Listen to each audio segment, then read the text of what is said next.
تو پاکستان تحریک انصاف کے پاس بلے کا نشان باقی نہیں رہا،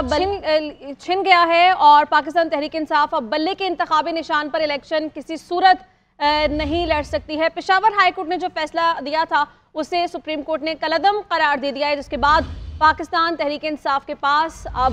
بلہ باقی نہیں رہا ہے۔ سپریم کورٹ نے فیصلہ سنا دیا ہے، تحریک انصاف سے بلے کا انتخابی نشان ایک بار پھر چھین لیا گیا ہے، اور اس سے قبل پشاور ہائی کورٹ نے فیصلہ دیا تھا جس میں پی ٹی آئی کو بلے کا نشان واپس دیا گیا، لیکن آج سپریم کورٹ میں دن بھر سماعت جاری رہی اور اب سپریم کورٹ کا مختصر فیصلہ جو سامنے آیا ہے اس میں بتایا گیا ہے کہ پی ٹی آئی کو بلے کا نشان نہیں دیا جائے گا، اور پاکستان میں جو پی ٹی آئی کی جو جماعت ہے وہ ایک بار پھر بلے کے نشان سے محروم ہو گئی ہے۔ ٹھیک ہے، اسی متعلق مزید گفتگو کریں گے۔ راجہ خالد صاحب ہمارے ساتھ موجود ہیں، ماہر قانون ہیں۔ راجہ خالد صاحب، ایک مرتبہ پھر سے تحریک انصاف سے بلے کا نشان چھن گیا ہے، کس طرح سے دیکھتے ہیں اس فیصلے کو، کیا کہنا چاہیں گے؟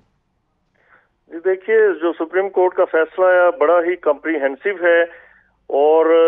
آنریبل چیف جسٹس صاحب نے کورٹ میں پڑھ کے اپنا آرڈر سنایا۔ یہ حالانکہ شارٹ آرڈر ہے،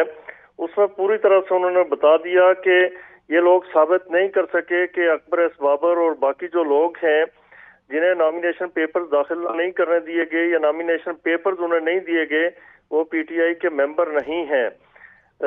جب ان سے پوچھا گیا جو پی ٹی آئی کے وکلا تھے تو اس حوالے سے آپ کو پتا ہے پوری قوم نے دیکھا، لائیو اس کی سٹریمنگ تھی اور لائیو لوگ دیکھ رہے تھے، لائیو کوریج تھی کہ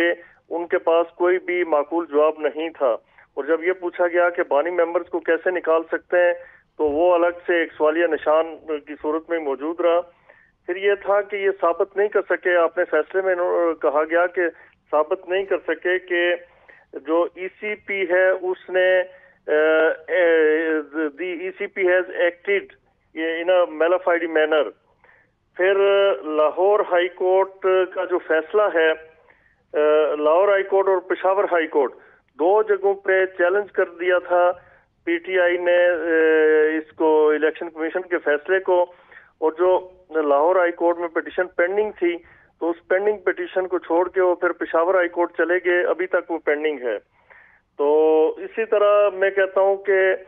ثابت کر دیا سپریم کورٹ کے فیصلے نے کہ وہ جو پارٹیاں فیئر پلے مانگتی ہیں، جو لیول پلینگ فیلڈ مانگتی ہیں، تو اپنے ممبرز کو وہ لیول پلینگ فیلڈ نہیں مہیا کر سکی، جس کی وجہ سے آج ان کا انتخابی نشان ان سے چھن گیا۔ اب وہ ان کے جو ممبرز ہیں وہ آزاد کینڈیڈیٹس کے طور پہ الیکشن میں حصہ لے سکیں گے، انہیں پارٹی سمبل الاٹ نہیں کیا جا سکے گا۔ بالکل ٹھیک۔ راجہ خالد صاحب، اگر سماعت کے آغاز سے بات کریں تو ہم نے سماعت کے آغاز سے ہی دیکھا کہ پی ٹی آئی کے جو وکلا تھے وہ کچھ پریپریشن میں ہمیں نہیں نظر آئے۔ سماعت کے آغاز سے ہی وکلا کی جانب سے یہ کہا جانا شروع کر دیا کہ ہم نے ابھی فائل نہیں دیکھی ہے، ہمیں فائل دیکھنے کے لیے وقت دیا جائے۔ پہلی یہ استدعا کی گئی کہ پیر تک کی ہمیں مہلت دی جائے اور پیر کو کیس سنا جائے۔ اس کے بعد عدالت کی جانب سے کہا گیا کہ ہم اتنا وقت نہیں دے سکتے، تو انہوں نے کہا چلیں آپ کو کل تک کا وقت دیا جاتا ہے۔